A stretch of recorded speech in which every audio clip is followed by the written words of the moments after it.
ringkasan Riyadhus Salihin ya, oleh Imam An-Nawawi. Muka surat apa tu? Ingat tak? 79. InsyaAllah kita masuk kepada tajuk yang berikutnya di dalam kitab ringkasan Riyadhus Salihin, iaitu solat sunat selepas wudu ya. Solat sunat selepas wudu, tahiyatul masjid, witir dan juga duha ya. Ini beberapa solat-solat sunat yang sangat-sangat dituntut ya untuk kita mengerjakannya. Bahkan sebahagiannya berkedudukan sunat muakkad ya, sunat muakkad ya, sangat-sangat disuruh dan seringkali dilakukan oleh baginda Rasulullah sallallahu alaihi wasallam ya. Jarang-jarang Rasulullah meninggalkan solat-solat ini ya. Imam Al-Bukhari dan Imam Muslim meriwayatkan daripada Abu Hurairah radhiyallahu anhu anna Rasulullah sallallahu alaihi wasallam qala li Bilal, ya Bilal, hadithni bi arja amalin amiltahu fil Islam, fa inni sami'tu daffan 'alayka baina yadayya fil jannah. Qala ma 'amiltu 'amalan arja 'indi anni lam atatahhar tuhuran fi sa'ati lailin aw naharin illa sallaitu bidzalika tuhuri ma kutiba li an usalliya. Maksudnya bahawa Rasulullah sallallahu alaihi wasallam bersabda kepada Bilal, wahai Bilal, beritahukan kepadaku amalan yang paling diharapkan pahalanya yang kamu telah kerjakan dalam Islam. Sesungguhnya aku mendengar bunyi kasutmu di hadapanku di dalam syurga. Bilal menjawab, aku tidak melakukan amalan yang paling diharapkan pahalanya sekalipun. Aku tidak bersuci dengan berwuduk di suatu malam atau siang, melainkan aku akan mengerjakan solat semampuku dengan wuduk tersebut ya. Baik, daripada hadis ini bahawa Rasulullah sallallahu alaihi wasallam sama ada telah bermimpi ataupun semasa peristiwa Isra' dan Mi'raj ya. Kira-kiranya Nabi sallallahu alaihi wasallam dalam peristiwa Isra' wal Mi'raj ya, yang berlaku pada bulan Rejab inilah ya. Kita pun dah berada di hampir-hampir ya, minggu depan dah Isra' wal Mi'raj ini ya. Salah satu daripada peristiwa Isra' Mi'raj ini ialah Allah memperkenankan baginda Rasulullah sallallahu alaihi wasallam untuk menziarahi ya syurga, menziarahi neraka ya. Allah izinkan ya. Jadi di situlah kemungkinannya bahawa Rasulullah sallallahu alaihi wasallam mendengar kasut Sayyidina Bilal bin Rabah berjalan ya di dalam syurga, ataupun kemungkinan baginda Rasulullah SAW bermimpi melihat kasut ini sudah berada di dalam syurga ya.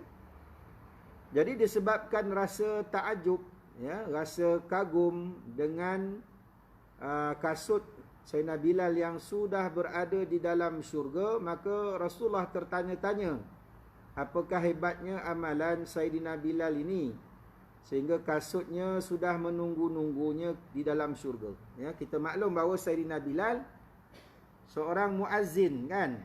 Apakah mungkin sebab azannya itu yang menjadikan kasutnya sudah menunggunya di dalam syurga ya? Sebab layak juga, sebab dia kan azan tiap-tiap hari kan, maka layak ya untuk dia masuk syurga ya, dan kasutnya menunggu di sana. Jadi untuk mendapatkan kepastian, baginda Rasulullah SAW bertanya langsung, wahai Bilal, aku dengar kasut kau dah ada ke syurga, kau beramal apa sebenarnya ya? Maka Sayyidina Bilal dengan penuh tawaduk ya, aku tidak melakukan amalan yang paling diharapkan pahalanya sekalipun ya, saya ataupun aku tidak bersuci dengan berwuduk di suatu malam atau siang, melainkan aku akan mengerjakan solat semampuku dengan wuduk tersebut ya. Walaupun apa tadi jawapan Sayyidina Bilal sebenarnya merujuk kepada seringkali dia berwuduk dan kemudian diiringi wuduk itu dengan solat. Walaupun tak disebut secara khusus solat itu namanya solat sunat wuduk, ya. Tetapi maklum ya bahawa selepas berwuduk kita dah suci, maka dengan mengerjakan solat itu ya mana dibolehkan, ya, sebab syarat untuk sahnya solat kena berwuduk, ya.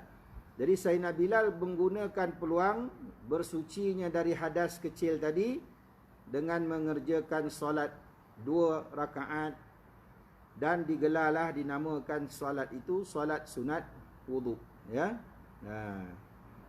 Jadi kira-kiranya yang memperkenalkan solat sunat wuduk ni Sayyidina Bilal lah, ya. Sebenarnya solat sunat ni secara asasnya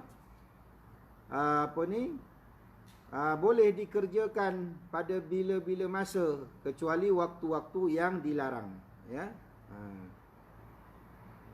Ya, kecuali waktu-waktu yang dilarang. Ini saya punya kameraman untuk madrasah, sekolah tahfiz, ya. Baik, jadi asal-asalnya solat sunat ni asal-asalnya memang dikira solat sunat yang mutlak lah, ya. Solat sunat tu kita zaman Nabi tu niat sahaja aku solat sunat, ya. Tetapi apabila dikerjakan, ya, solat-solat sunat ini, ya, sebahagiannya Nabi menyebutkan namanya seperti solat duha ke, solat tahajud ke, ya, ataupun para ulama melalui para sahabat, ya, menamakan jenis solat-solat itu, ya. Sebab Nabi kadang-kadang banyak juga mengerjakan solat-solat sunat, ya, di waktu kelapangan lah, ya, waktu yang tak ada apa-apa nak buat, sembahyang wajib pun dah selesai, solat-solat sunat yang dituntut seperti qabliyah ke ba'diyah ke dah selesai, ya, daripada tak ada buat apa-apa, maka Nabi pun solat sunat mutlak lah, ya. Jadi solat sunat mutlak ni mana solat sunat yang tak ada nama lah, sahaja aku sembahyang sunat kerana Allah Ta'ala, ya.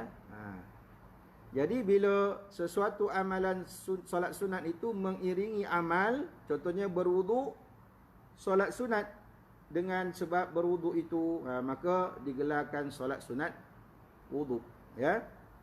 Ada solat sunat yang dah dinamakan oleh Nabi seperti contoh solat sunat tahiyatul masjid, kan. Mana masuk masjid kita buat solat sunat, masuk di masjid dipanggil solat sunat tahiyatul masjid, ya. Jadi begitulah. Jadi maknanya Sayyidina Bilal menyatakan bahawa amalan yang aku biasa kerjakan ialah bersolat setelah mengambil wuduk, ya. Itu dia disebutkan solat sunat wuduk, ya. Banyak lagi lah solat-solat sunat lain, ya, sebagai menunjukkan rasa syukur, kan, ya. Contohnya solat sunat nikah contohnya, ya. Tak ada pun kita dalam buku tu kena lepas nikah, mana orang solat sunat nikah ni lepas nikah je. Lepas dah nikah tak boleh semayang dah, kan. Melainkan kena nikah lain pula baru semayang sunat nikah tu pun. Kalau yang kahwin seorang sekali lah seumur hidup, kan. Kawan-kawan kahwin nompek, pek kali lah seumur hidup, kan. Jadi sebenarnya nak cerita je solat sunat itu sebagai menunjukkan rasa kesyukuran lah, ya, kesyukuran kepada Allah. Sebaik saja majlis akad nikah tu contoh, maka pasangan pengantin tu buat solat sunat nikah, kan. Jadi begitulah, ya. Ada solat sunat musafir, kan.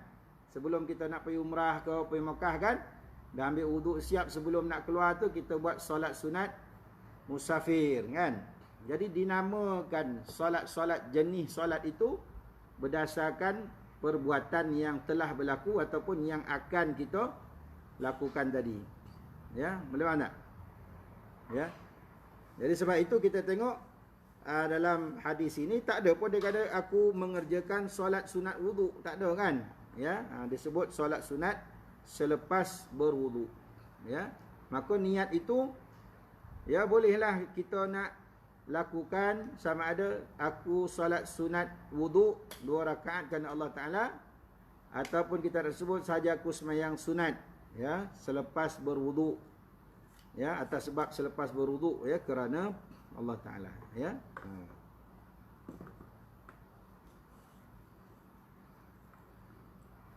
Imam Bukhari dan Imam Muslim meriwayatkan daripada Abu Qatadah radhiyallahu anhu, beliau berkata, qala Rasulullah sallallahu alaihi wasallam, idza dakhala ahadukumul masjida fala yajlis hatta yusalliya rak'ataini.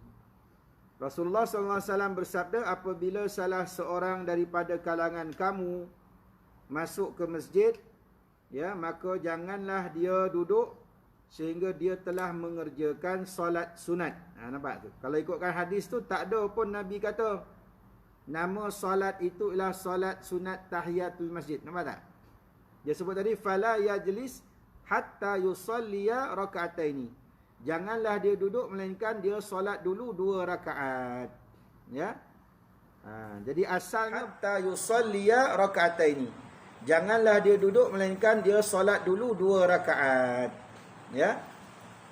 Jadi asalnya solat itu dikira apa? Solat sunat mutlak lah.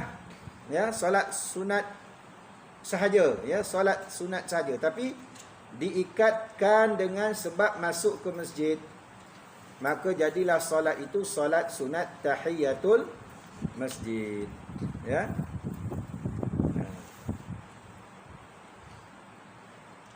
Jadi ini hadis yang menggalakkan ataupun kedudukannya sunat muakkad, ya, yang sangat dituntut. Bahkan ada ketika hari Jumaat seorang sahabat masuk ke masjid, ya, dengar khutbah langsung duduk, ya, masuk langsung duduk. Sehingga Nabi di atas mimbar bertanya, kamu dah solat sunat 2 rakaat belum? Belum. Maka Nabi kata, bangun dan kerjakan solat sunat 2 rakaat dulu, ya. Jadi nak ceritanya bahawa solat sunat tahiyatul masjid ini kira-kiranya muakkadah, ya, sangat-sangat dituntut, ya, bagi kita yang memasuki masjid, ya. Tetapi mengikut keadaan yang sesuai, ya, keadaan sesuai dengan maksud. Kalau kita datang masjid, orang ataupun imam tu sedang semayang fardu, ya. Contohnya kita datang waktu subuh, contohnya terlambat, ya, katalah 6.17 dah masuk subuh, kita datang tu 6.20, imam dah baca Fatihah, maka ketika itu terangkatlah sunat tahiyat tadi, taruhlah semayang fardu, tak ada qabliyah, tak ada apa, terus semayang fardu, ya. Sebab dari segi hukum fiqhnya, hukum fiqhnya, bahawa yang wajib mendahului yang sunat, ya. Taqdimul wujub alal mandub, mengutamakan yang wajib berbanding yang sunat, ya. Jadi kira-kiranya orang yang nak mengerjakan solat tahiyat masjid ni, kalau subuh tadi yang datang pukul 5.45, ya, sampai tolong buka lampu, tolong pasang kipas, pasang aircon ke apa ke, dia pun solat tahiyat masjid dulu, kemudian solat tahajud dan seterusnya lah, ya. Jadi orang timbul persoalan, surau boleh tak solat sunat tahiyat masjid di surau? Ni ada 2 pendapat, ya. Ada setengah mazhab pandangan mengatakan harus juga, asalkan tempat itu tempat dikerjakan solat, ya. Kalau di Mesir tu istilah surau ni tak ada, ya, semua masjid, maka boleh dia buat semayang tahiyat masjid, pasal namanya pun masjid, kan. Sebab istilah masjid tak ada situ, surau tak ada, ya. Musalla, kat sana musalla mungkinlah, musalla macam ke airport ke, kan, itu namanya musalla. Kalau kat Mesir bangunan macam ni dah kira masjid dah. Masjid kat seperti saya duduk tu, kan, di apa Shibin Ilkum tu, kocik lagi daripada ni. So kalau kira ini dah level masjid lah ni, ya. Ruang masjid tu yang paling kecil pasal ni lah, mana sepetak ni. Sepetak ni dah nama masjid dah. Ini kira dah luas dah ni, kan. Jadi nak ceritanya bahawa kalau begitu keadaannya di negara yang bermazhabkan apa, contohnya Maliki ke Hanafi ke, tak ada gelaran surau ni semua yang masjid, maka bolehlah. Ya. Bagi kita mazhab Syafi'i yang menjadi dibenarkan untuk solat tahiyat masjid ni lah nama masjid yang didirikan solat Jumaat. Ya. Bagi surau Jumaat, itu pun ada pandangan, ya, ada dua pandangan. Ada yang mengharuskan, ada yang tidak mengharuskan. Statusnya tetap surau, cuma didirikan solat Jumaat. Ya. Tapi kalau tetap kita nak semayang juga, tak adalah berdosa dah. Ya, daripada melangut tak baik apa-apa kan. Datang-datang solat tahiyat dulu, ya.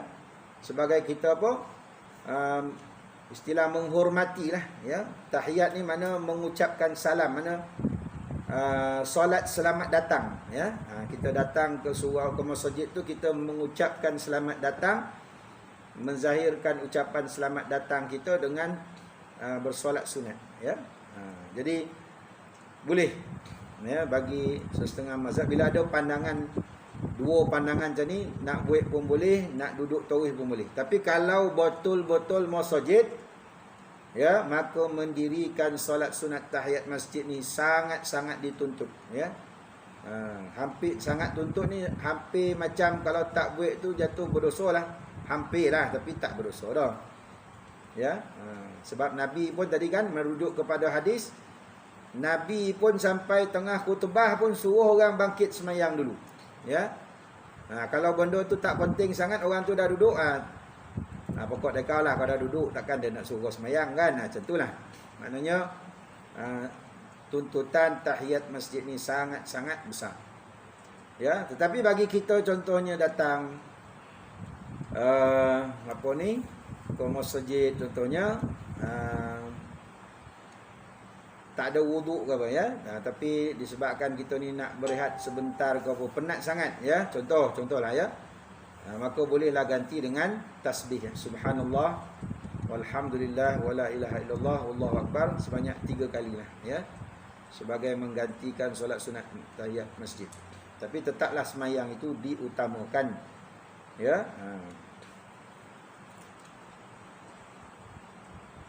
Kemudian tentang solat witir, ya. Imam Bukhari dan Imam Muslim meriwayatkan daripada Ibnu Umar radhiyallahu anhuma anin Nabi sallallahu alaihi wasallam qala ij'alu akhir salatikum bil laili witra. Ya, jadikanlah solat witir sebagai solat terakhir kalian pada waktu malam. Ini ada nama dia. Ya, dengan terang Nabi sebut, ya, ij'alu salatikum bil laili witra. Kalau ikutkan dari segi zahir makna hadis tu bukanlah solat witir, ya. Dari segi zahir hadis, Nabi kata jadikanlah di akhir malam kamu dengan solat itu witir. Mana solat yang bilangannya ganjil, ya. Bilangan dia ganjil. Buat 1, buat 3, buat 5, buat 7, 9, so boleh. Tu dia, ya. Jadi maknanya Nabi mengatakan sebelum tidur buatlah solat yang bilangannya ganjil. Buatlah 1 solat sunat yang bilangannya ganjil. Boleh faham tak? Asal usulnya bukan nama solat tu solat sunat witir, tak ada. Buatlah 1 solat yang bilangannya ganjil, ya. Buat 1 pun boleh, buat 3 pun boleh, buat 5 pun boleh, 7 pun boleh. Faham tak? Ya. Maka ulama merujuk kepada hadis ini, maka namakanlah solat sunat itu dengan solat sunat witir, ya. Jadi timbul juga berbagai persoalan ni kalau nak dibahaskan dalam bab fiqh ni, panjanglah ceritanya kan, ya. Jadi maknanya di sini bahawa dalam hadis tersebut, ya, jadikanlah solat sunat witir itu yang bilangan ganjil itu sekali saja dalam 1 malam, ya. Maknanya tak payah kita dulu kan, zaman saya dulu kecil pun dengar lah orang kata, orang tanya soalan, Ustaz, kalau kita ni dah biasa solat sunat witir kan Ustaz, lepas tu kita buat tu lepas isyak lah, mana lepas isyak, habis main isyak tu dah buat ba'diyah 2 ke 4 ke, lepas tu sambung dengan witir 1 rakaat ke ataupun 3 rakaat ke, lepas tu tidur, ya, tidur awal lah, katalah tidur pukul 10.30 dah tidur, ya. Kemudian pukul 4 tu dah terjaga dah. Jadi yang bertanya, nak macam mana solat witir tu, boleh kau kita sambung lagi solat-solat qiyamul lail ni, pasal dah penutup dah tadi, kan? Mana kita dah semayang witir tu, kita dah penutup dah. Macam mana lah kita nak buat tahajud apa bagai ni, ya? Maka zaman tu lah saya dengar ustaz-ustaz ni ada sebahagiannya kata, kena buka dulu witir tu. Ya.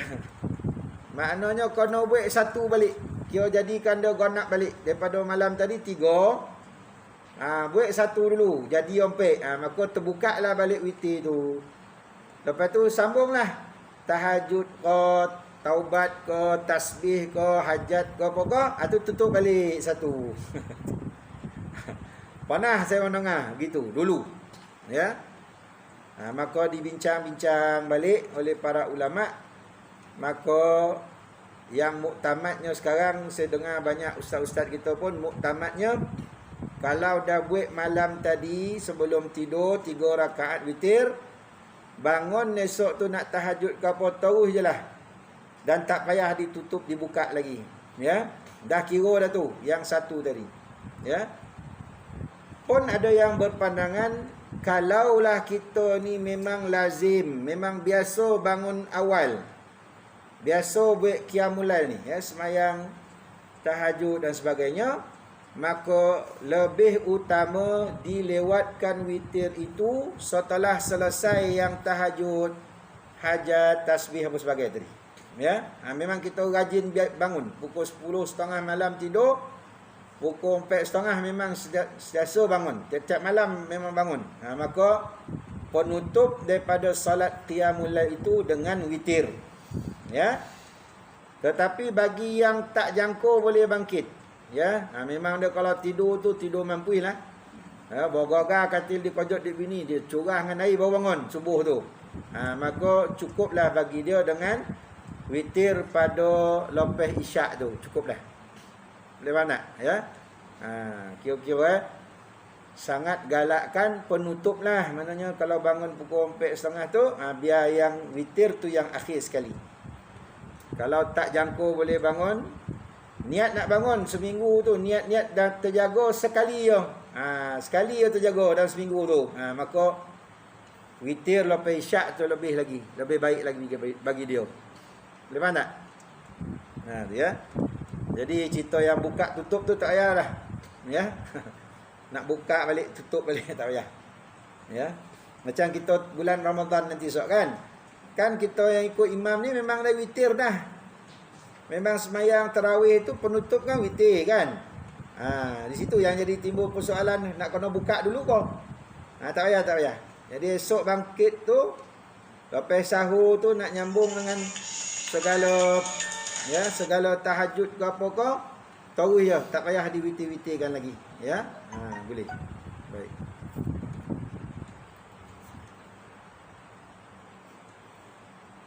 Kemudian dari Imam Bukhari dan Imam Muslim meriwayatkan daripada Abu Hurairah radhiyallahu anhu, beliau berkata, "Awsani khalili sallallahu alaihi wasallam bi siyami 3 ayamin min kulli syahr wa rak'atay ad-duha wa an utira qabla an arqud." Kekasihku, ya, kata Imam Bukhari merujuk kepada Sayyidina Abu Hurairah. Ini kata-kata Sayyidina Abu Hurairah radhiyallahu an menyebut bahawa kekasihku, iaitu Nabi Muhammad sallallahu alaihi wasallam, berpesan kepada aku supaya buat puasa 3 hari setiap bulan, ya. Paling kurang puasalah 3 hari, kata Nabi kepada Sayyidina Abu Hurairah. Dan dipesankan kepada Abu Hurairah 2 rakaat solat duha. dan saya menunaikan solat witir sebelum saya tidur. Ya. Jadi witir tu mungkin dah pernah dengar sebelum ni. Maka Nabi pesan lagi, buatlah solat duha, dan sebelum tu buatlah puasa paling kurang 3 hari dalam sebulan. Ya. Jadi puasa 3 hari dalam sebulan tu lebih merujuk kepada puasa hari putih lah. Ya. Puasa hari putih ni mana 3 boleh hari bulan Islam lah. Mana time bulan mengambang penuh tu 3 hari, 3 boleh, 4 boleh, 5 boleh. Ya. Ada kajian ni yang menceritakan faedah mengapa solat atau mengapa puasa hari putih ni sangat digalakkan. Ya. Hari tu pun dulu saya pernah ceritakan. Dia puncanya menurut kajian, bila berlaku punya bulan mengambang ni, berlaku apa? Tarikan, ya, kepada tubuh kita. Akan berlaku perubahan hormon dipanggil. Ya. Biasa kalau orang mengkaji tentang apa? Air pasang surut di laut ni kan, bila jadinya air pasang pada waktu bulan mengambang, pasang itu pasang besar. Mana air laut tu katalah biasanya dekat ujung-ujung pantai tu je. Kena time bulan mengambang sampai naik ke tobing lah. Air tu kira pasang besar lah kan. Kalau kat PD tu ibarat kata menjangkau sampai kat jalan raya dah. Ya, padahal jauh tu kan. Jadi pasang besar tu dekat tobing jalan raya dah contohnya. Air tu naik. Ya. Jadi dibuat kajian, ya. Dikatakan manusia ni pun macam itulah, bila bulan mengambang, jadi ada bahagian hormon badan ni ditarik juga oleh graviti bulan tu, menyebabkan kita ni dalam 3 hari tu jadi gila sikit. Jadi tuan-tuan perasan, puan-puan perasan gila kau tak tahu-tahu lah kan. Tapi kita dikatakan jadi macam miong sikit lah ya 3 hari tu. Pasal tarikan graviti bulan tu menyebabkan kita jadi miong, jadi emotional lebih kau kan. Jadi tak tentu pikiran kau ya. Sebab tu cerita orang putih bertukar jadi serigala jadian tu kan bila bulan mengambang kan. Bila nampak bulan mengambang langsung keluar kuku dah kan. Kita pun sebenarnya sama lah, cuma tak keluar kuku je. Tapi kalau marah lelaki tu mungkin kena cakar. Contohlah kan. Jadi dengan berpuasa sebenarnya dia akan kawal tekanan hormon badan tu supaya lebih stabil ya. Jadi siang tu kita puasa, tak makan, tak minum 3 hari tu, maka hormon tu akan lebih stabil. Ya. Jadi malam tu tak bertukarlah jadi serigala. Tidak malam tu jadi serigala lah kita kan. Itu satu kajian disahkan oleh kajian perubatan moden. Memang antara cara yang terbaik ialah menahan makan. Mana puasa lah. Ya, puasa tu dapat kontrolkan hormon tadi. Ya. Jadi itulah sebenarnya rahsia. Jadi sebab tu Nabi pesan kepada Abu Hurairah supaya puasalah 3 hari. Walaupun tak disebut secara terus terang, tapi 3 hari itu memang yang sesuainya 3 hari putih itulah. Ya. Berbanding juga dengan puasa-puasa Isnin Khamis tu. Kalau Isnin Khamis tu dah jadi 8 kan. 1 bulan kan ada 4 minggu. Ya, kali 2 hari Isnin Khamis dah kata dah 8 ya. Patutnya Nabi pesan, wahai Abu Hurairah, ya. Abu Hurairah kata kekasihku Nabi berpesan supaya aku puasa 8 hari. Kita maklumlah 8 hari itu Isnin Khamis lah. Tapi dia sebut puasa 3 hari. Mana 3 hari putih lah sebenarnya, walaupun tak disebut secara jelas ya. Ataupun kalau kita nak takwilkan, apa-apa hari pun boleh, asalkan 3 hari dalam sebulan puasa pun boleh ya. Jadi begitulah ya. Nabi SAW ni bila dia mengucapkan sesuatu, banyak yang bersifat terbuka. Ya, terbuka tu maknanya bolehlah siapa-siapa nak tafsirkan ya berdasarkan ilmunya 3 hari tu apa? 3 hari berturut-turut ke, iaitu hari putih. Atau 3 hari tu makna seminggu tu sekali sepanjang 3 minggu, Isnin. Ya. Ataupun 3 hari awal bulan, 1, 2, 3 pun boleh. 3 hujung, 28, 29, 30 pun boleh. Ya. Jadi maknanya Nabi beri panduan tu terbuka, ikutlah kemampuan masing-masing. Ya. Tapi paling tidak 3 hari dalam sebulan puasalah, ya. Kan sebulan kan 30 hari. Maka 3 hari tu macam 1/10 lah kan. 1/10 daripada sebulan tu puasalah, ya. Dan juga Abu Hurairah dipesan dari Nabi sallallahu alaihi wasallam, paling kurang wahai Abu Hurairah buatlah 2 rakaat duha, ya. Sembahyang duha ni pula menurut kajian, ya, kelebihan dia apa, dia ni merangsang hormon kecergasan dan juga idea, ilham, ya. Kita kata rajin sembahyang duha ni membuka pintu rezeki kan. Bukan bermakna kita sembahyang lipat sejadah ada RM20. Sembahyang lipat sejadah ada RM100. Oi, berkat betul lah ada sembahyang duha ni, memang ya betul lah. Terbuka pintu rezeki. Lipat sejadah ada RM100. Buat berapa rakaat tu? Kak Long sampai dapat RM100. Kau buat 12 rakaat dapat RM100. Kadang-kadang RM120. Mana satu rakaat RM10. Buat 12 rakaat dapat RM120. Contohlah. Bukan begitu, ya. Bukan maksudnya membuat solat duha itu dapat rezeki on the spot atas sebab solat itu, bukan, ya.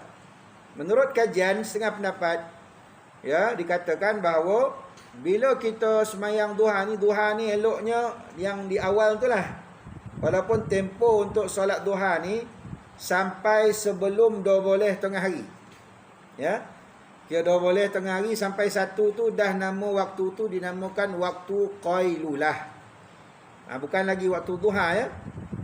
Tempoh nak buat sembahyang duha ni menurut ulama 40 minit lepas terbit matahari, ya. Katalah sekarang waktu isyraq ni 7.25 je kan. Dah. Nampak? 7.20 berapa? Isyraq. 7.22. Ya, 7.22 kira pukul 8 lah lebih kurang. Pukul 8 tu barulah bermulanya waktu duha. Sampai pukul 12. Ya. Sampai pukul 12. Itulah namanya waktu duha. Tetapi walaupun tempohnya itu panjang, tapi yang terbaiknya dikerjakan dalam pukul 8 suku, 8.10 macam tu lah.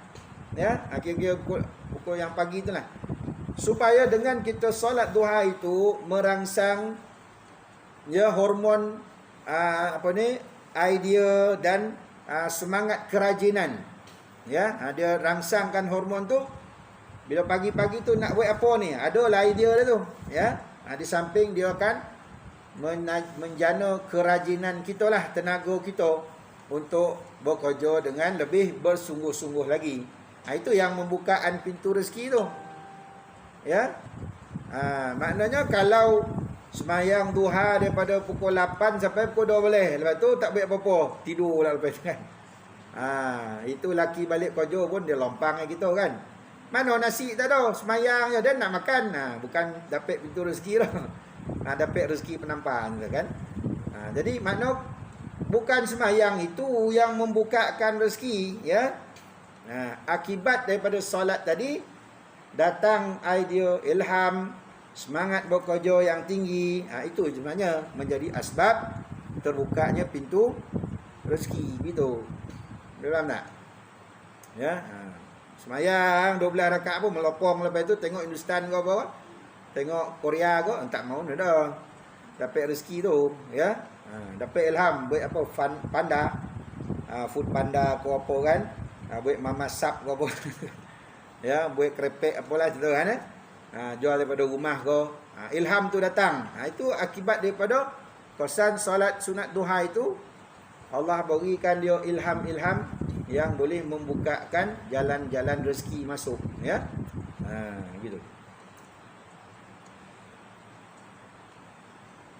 Kemudian tadi tentang witir. Jadi dalam hadis ni ada 3 perkara lah yang dipesan dek Nabi kepada Sayyidina Abu Hurairah. Yang pertama tadi ialah puasa 3 hari, yang kedua solat duha, dan ketiga solat witir tu dia sendiri buatlah, mungkin daripada pesanan Nabi yang sebelum tu lagi lah, ya.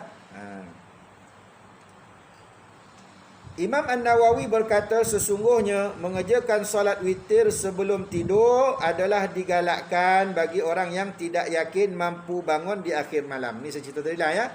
Siapa yang memang jangkut susah nak bangun awal pagi ni, ya, tak apalah, lepas isyak tu teruslah buat witir, ya. Tetapi jika dia yakin, mana dia mampu untuk bangun waktu akhir malam, adalah lebih utama untuk dikerjakan di penghujung waktu, ya. Kira-kira paling last tu dalam waktu sahur tu lah. Bukan. Waktu imsak, ya. Imsak ni mana 10 minit sebelum azan tu lah. Itu kira waktu terakhir lah tu, ya. Yang boleh kita buatkan solat sunat witir tu, ya. Bahkan ada juga pendapat-pendapat yang mengatakan bagi orang yang contohlah dia tu memang sentiasa takhirkan solat mentakhirkan solat witirnya, memang selalu bangun, ya, pukul 4:30 5 bangun, 4:30 5 bangun, memang dia dapatlah buat sembahyang witir tu. Takdirnya hari tu tak tahulah lotih pasal makan apa kau kan. Makan malam tu kuitiau apa kan, bubur haji nomoto banyak sangat, langsung koning dia. Tidur tu dia kojut dia lelaki, "Oi, bangunlah pukul 6:30." 6:30 dah. Terlepaslah witir tu. Maka boleh dia qada. Boleh dia qada witir. Syaratnya bagi orang yang melaziminya lah, ya. Yang memang dia tak pernah miss. Takdirnya lepas dia bangkit tu, ya, sebelum sembahyang subuh tu ada waktu lah 6:30 ni kan kira awal kan. Ya, sekarang ni kira kan azan 6 suku, 6:16, 6:17 tu.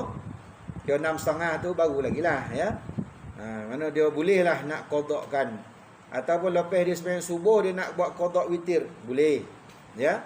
Tapi syaratnya bagi mereka yang lazim membuatnya, tak pernah tinggal, ya. Sama juga dengan waktu duha pun boleh. Ya, takdirnya hari tu ada tempahan nasi lemak lah pasal 100 bungkus kan. Kita pun lekor buat daripada pagi buat. Biasanya kita buat meniaga sendiri ni dalam 50 bungkus ya. Hari tu ada orang nak sampai 100.5 ke 200 kan. Lekor lah buat. Siap-siap dia orang tu ambil. Ya, dah zuhur lah. Katalah sampai terlupa lah. Dia kerana dah lotih tu tertidur. Ya, tertidur. Lepas semayang zuhur tu baru teringat, ya Allah, dia tak buat duha lagi hari ni. Lepas zuhur tu boleh qada. Boleh. Apa-apa semayang sunat ni yang kita lazim buat hari-hari, kok terlupa tertinggal, boleh diqadakan, ya. Tapi yang baru-baru nak mula ni tak ada lah kan. Nak qada lah, manjang tiap-tiap hari qada je tak ada. Itu dah luar waktu dia, jadi tak cik lah. Tak cik kira. Ya, yang hanya membuatnya setiap hari boleh, ya, dibenarkan dia qada. Dan akhir sekali, ya, satu hadis daripada Imam Muslim juga meriwayatkan, ya, daripada Sayyidatina Aisyah radhiyallahu anha, beliau berkata, kana Rasulullah sallallahu alaihi wasallam yusalli ad-duha arba'an wa yazidu ma syaa Allah. Maksudnya Rasulullah sallallahu alaihi wasallam selalu mengerjakan solat duha itu 4 rakaat dan baginda menambahnya sesuai dengan apa yang Allah kehendaki ke atas dirinya. Jadi ikutkan asasnya sembahyang sunat ni tak ada had. Selagi mampu nak buatlah. Ya. Tapi Nabi ni bila dia buat sesuatu amalan yang nampak di mata orang, banyakkan sikit je. Faham tak? Contohnya Nabi, dia semayang sunat tarawih yang nampak di mata orang 8-nya. Tapi bila dia masuk dalam rumah itu, orang tak tahu berapa dia buat. Ya. Dia tak tahu. Bahkan Nabi tambah sampai bongkak kaki dia kan. Ya. Ada kata Nabi memang buat 8, tapi 8 itu sampai ke subuh. Maknanya sekali berdiri itu baca Al-Baqarah, Ali Imran, An-Nisa, baca tu satu rakaat saja sampai 3 juzuk, 4 juzuk. Apa tak bongkak kaki. Ya. Kita ni ikut 8, tapi Fatihah satu napih. Ya, mula sembahyang tarawih pukul 9, sembahyang subuh dah habis dah 8 rakaat. Itu apa? Ya. Patutnya yang buat 8 tu biarlah sejam. 20 rakaat kan, 23 tu. Memang sesuai lah kan. Sampai 1 jam, ya. Mana 8 tu pun 1 jam, 23 pun 1 jam. Apa betul? Ini 8 15 minitnya, ya. Jangan jadi macam Indonesia tu 20 rakaat 7 minit. Lagi dahsyat. 20 rakaat 7 minit. Itu memang masuk Guinness World Book of Record tu. Ya. Tak pernah dia buat orang macam mana tak tahu lah. Ya. Baik, jadi asasnya Nabi yang nampak dia orang empek je. Kan? Banyak pun Nabi sebut buatlah sembahyang sunat 2 rakaat. 2 rakaat empek kan? Tapi di balik tu Nabi kadang-kadang buat lebih. Sebab tu Sayyidina Aisyah kata, sebab Sayyidina Aisyah kan isteri Nabi kan. Jadi dia tahu apa yang Nabi buat kat rumah. Mungkin yang empek tu masuk di Masjid Nabawi. Lepas tu dia masuk rumah, dia buat lagi sampai Sayyidatina Aisyah pun tak tahu nak kira berapa. Kan? Sebab tu dia sebut apa? Ya, baginda menambahnya sesuai dengan apa yang Allah kehendaki. Ya, wa yazidu masya-Allah. Ya. Kita ni kalau sebut masya-Allah tu apa? Masya-Allah. Mana dahsyatlah kan? Jadi mana macam tu lah. Tapi asasnya yang termampu dek kita buatlah 2 ke 4 ke, ya. Dan bagi para ulama menyebutkan paling banyak 2 boleh lah. Ya. 2 boleh rakaat untuk duha, ya. 2 boleh rakaat. Ya, sebab Nabi-Nabi, wali-wali Allah ni kita tak boleh nak tiru. Kenapa? Mereka ni mempunyai karamah masa. Ya? Faham tak karamah masa? Dia kadang-kadang, katalah semayang itu 1000 rakaat. Tapi dalam masa 1 jam aja. Boleh faham tak? Mana Allah memperluaskan masa untuk dia, supaya dia boleh ibadat banyak. Tapi bagi kita orang biasa masanya 1 jam, tapi dia tu boleh buat sembahyang sampai 1000 rakaat. Boleh faham tak? Tapi kita tak boleh cerita sembahyang 1000 dah ngah 1000 oi. Macam mana kaki dia tercabut dan soal kan? Ya. Sebab tu Nabi banyak beramal mengikut kadar kemampuan orang biasa saja yang nampak. Orang nampak dia buat empek je. Faham tak? Sebab Nabi ni orang soleh ni, macam cerita saya pernah sebut Sayyidina Osman kan. Dia ni Allah kurniakan juga karamah masa. Dia boleh khatam Quran antara maghrib hingga isyak saja. 30 juzuk. Kita ni maghrib hingga isyak sampai baca Yasin je. Betul tak? Itu pun tak hege-hege lah baca kan. Kalau baca Al-Kahfi tu memang lajak lah. Mula lepas pukul 8 lagu baca. Pukul 9 mau habis Kahfi kan. Mana yang on time betul-betul Yasin lah. Yasin je dah habis masuk isyak.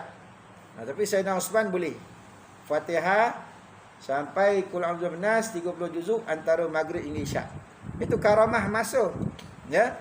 Sebab itu dah kira luar daripada kebiasaan lah. Namanya pun karamah kan. Mana Allah beri khusus ya kepada kekasih-kekasih dia, orang-orang terpilih ya. Contoh macam Imam siapa? Imam Ghazali kau. Dalam bulan puasa, 1 hari khatam 2 kali. Malam khatam 30 juzuk 1 kali, siang 1 kali. Ikutkan kita ni orang biasa ni kan, nak ngabihkan 1 juzuk 1 jam. Biasalah 1 juzuk 1 jam. Kalau dah 30 juzuk 30 jam makna 1 hari setengah lah kan. 1 hari 24 jam tambah 6 jam lagi. 1 hari 6 jam. Baru khatam 30 juzuk. Ini dia boleh pagi Sampai tengah siang tu 1 kali khatam, malam 1 kali khatam. Tak kepolik gitu. Tu kata karamah. Ya. Jadi begitulah juga dengan Nabi. Yang Nabi izinkan orang nampak dia semayang ni, duha ni, 4 rakaat saja. 2 rakaat saja kan. Ataupun setengah ulama kata Nabi buat 2 boleh. Tapi yang lain daripada tu, yang tak nampak di mata, tu tak dapat. Sayyidatina Aisyah pun kata, Masya Allah. Ya. Apa yang Allah kehendaki dia buat tak tahulah berapa. Macam itulah. Ya. Kalau Nabi tunjukkan yang Masya Allah tu kepada kita, pakat tak kojo lah semua. Kan? Bini pula ni yang rajin buat duha, laki melopong bila sarapan nak siap ni. Agak-agak pukul 1 kot mak kau buat sarapan ni kan, melopong. Tanya, Long, mana mak kau sembahyang duha? Tak biaya. Belum, baru 4 rakaat lah. Dia kata nak buat Masya Allah. Sudahlah kita mau makan luar lah, Long. Kalau dicanai kau kat luar, tak ada mak kata. Ya. Lepas tu balik, tengok semayang. Semayang apa lagi ni? Semayang Qobliyah pula, Zuhur. Lepas tu mak dia. Macam mana lah kita ni, Long? Tak makan lah kita nampak. Mak kau dah sampai tahap wali-wali ni. Ya. Jadi sebab tu berpada-pada ya. Berpada-pada. Boleh ya ibadat itu, tapi ingat kedudukan kita siapa. Ya, kadang-kadang yang jadi suri rumah tu pahala masak lebih besar daripada pahala semayang duha. Kalau ada kerja lain yang lebih utama. Boleh faham tak? Kalau tak ada kerja lain, semayang duha lebih utama daripada pergi membawang ke rumah jiran. Baiklah semayang duha tu sampai tengah hari pun tak apa. Tapi kalau ada baju yang nak dibasuh, ada pinggan yang nak dibasuh, ada lauk nak dimasak, semayang 2 ke 4 pun sudah memadai. Maka memasak, basuh baju, sapu sampah, berpuluh kali ganda lebih besar pahala daripada semayang duha. Kerana itu kewajipan kita dalam menjaga rumah tangga, harta suami. Boleh faham tak? Tapi time suami kerja, ya, tak berajatkan apa-apa, kita nak masak ke apa ke, bolehlah. Buatlah sampai dah boleh ke apa ke, boleh. Ya, tapi kalau suami ada, macam kita lah kan, isteri ni kalau nak puasa pun kena minta izin kan. Nak ceritanya yang sunat, puasa sunat, kena minta izin, saya nak puasa lah esok. Pasal takut dia ada keperluan kat kita kan. Jadi begitulah nak ceritanya. Ada keadaan sesuatu yang nampak macam bersifat keduniaan, tapi sebenarnya besar lagi pahala dia berbanding dengan amalan yang kita kata peribadi tadi kan, yang sebenarnya duha ke apa-apa. Ya, ikutkan tadi puasa tu besar pahala. Sampai Allah sediakan pintu syurga nama Rayyan bagi yang berpuasa. Tapi tetap kena minta izin dengan suami. Nampak tak?